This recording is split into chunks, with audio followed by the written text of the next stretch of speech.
પેટલાદમાં વરસાદી હોનારતના અસરગ્રસ્તોને નાણાં રાજ્યમંત્રી શ્રી કમલેશભાઈ પટેલના હસ્તે સહાયના ચેક અર્પણ.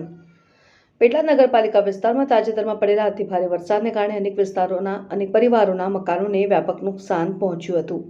કુદરતી આપત્તિમાં અસરગ્રસ્ત થયેલા નાગરિકોને ત્વરિત મદદ પૂરી પાડવાના આશય સાથે નાણાં રાજ્યમંત્રી શ્રી કમલેશભાઈ પટેલે પ્રભાવિત પરિવારોની મુલાકાત લઈ તેઓને મકાન સહાય પેટે આર્થિક સહાયના ચેક અર્પણ કરી સરકાર તેમની પડખે હોવાનો વિશ્વાસ અપાવ્યો હતો.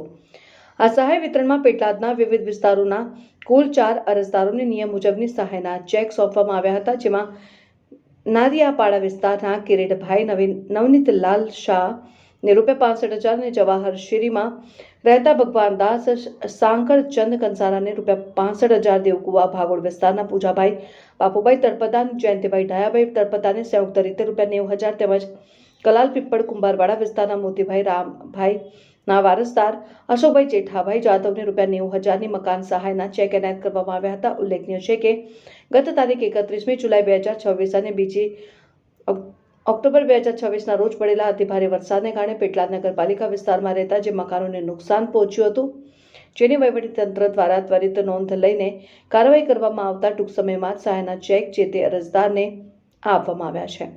સહાયના ચેક વિતરણ દરમિયાન પેટલાદના પ્રાંત અધિકારી શ્રી કિંજલ દેસાઈ, મામલતદાર શ્રી, નગરપાલિકાના પ્રમુખશ્રી, ઉપપ્રમુખશ્રી, સ્ટેન્ડિંગ કમિટીના ચેરમેન અને નગરપાલિકાના સભ્યો ઉપસ્થિત રહ્યા હતા. પાટવી ગુજરાતી ન્યૂઝ, યુવરાજ સુભાઈ.